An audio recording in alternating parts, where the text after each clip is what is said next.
कि परमात्मा और जीव में अंतर क्या है? बताओ क्या अंतर है? जीव क्या है? जीव भाव ही जीव है। जब तक हम जीव भाव में रहेंगे ना, भावना, तब तक हम यहाँ कर्मों का फल भोगते रहेंगे। कभी कोई कुछ बोल दिया, कभी कोई कुछ बोल दिया, कभी दुखी हो गए, कभी सुखी हो गए, कभी परिस्थिति खराब हो गई, कभी अच्छी हो गई, कभी मान हो गया, कभी अपमान हो गया, कभी लाभ हो गया, कभी हानि हो गया। और व्यक्ति ना कई बार तो सुख के साधन होते हुए भी दुखी रहता है।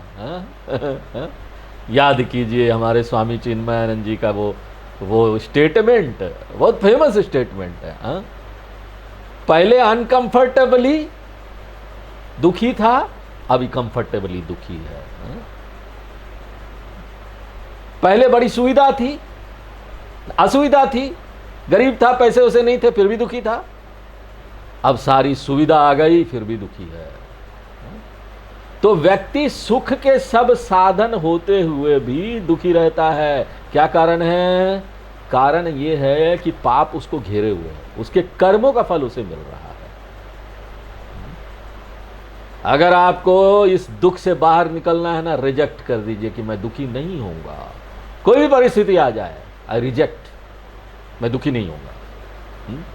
अगर आप दुखी हो रहे हैं तो आप ना जो कर्मों का सिद्धांत का जो राक्षस रूपी मुंह है ना, उसके चक्कर में पड़ गए, उसके दांत में आ गए, उसने फंसा लिया है। अब वो छोड़ेगा नहीं आपको। कर्मों का गहना कर्मणो गति। किसने समझा है कर्मों का खेल? आप नहीं ज्यादा समझ सकते। क्यों मेरे साथ ही ऐसा हुआ? कई लोग पूछते हैं क्यों मेरे साथ ऐसा हुआ, मेरे ही साथ ही गुरुजी क्यों ऐसा होता है? आपको पता नहीं, आप ही ने मांगा था इसलिए हुआ है। अच्छे कर्म किए नहीं, बुरे कर्म करोगे तो बुरा ही मिलेगा ना, अच्छा कहां से मिलेगा? नहीं नहीं स्वामी जी, मैं तो बड़ा अच्छा व्यक्ति हूं, कभी भी किसी ने नहीं देखा मुझे गलती करते हुए, किसी के लिए मैं बुरा नहीं सोचता। ठीक है, आपकी बुद्धि, आपके दिमाग में स्मरण शक्ति कितने दिनों की बात आप याद रख सकते हैं? बचपन की कई बातें तो आपको याद नहीं, क्या क्या गड़बड़ सब किया था। उससे बड़ा होकर भी जो कॉलेज में आए, इधर उधर क्या गड़बड़ किया पता नहीं, याद नहीं। अरे कल क्या खाया था वही याद नहीं रहता है, तो इतने दिनों की बात कहां से याद रहेगी?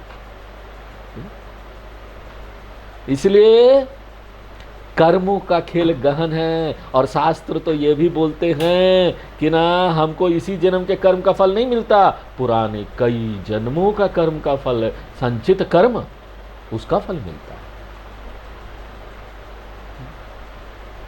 एकमात्र ज्ञान से ही आप इससे बाहर निकल सकते हैं। ये तो चलता रहेगा नहीं तो झटका देता रहेगा हमको, हम निर्भर होते रहेंगे, कभी इस चीज पर निर्भर, कभी उस चीज पर निर्भर। निर्भरता ही तो दुख लेके आती है, निर्भरता ही हमको कर्म के चक्कर में फंसा देती है। इसलिए हमारे स्वामी जी गुरु लोगों के पास जाएंगे ना, वो आपको आत्मनिर्भर बनाएंगे। अपना काम खुद करो। पूरी तरह से तो आप शारीरिक रूप से आत्मनिर्भर नहीं हो सकते, क्योंकि आपको किसी न किसी की सहायता तो लेनी है, लेकिन मानसिक रूप से हो सकते हैं। सहायता कोई भी कर दे चलेगा, कोई ना भी करे तो भगवान की इच्छा, जो प्रभु इच्छा।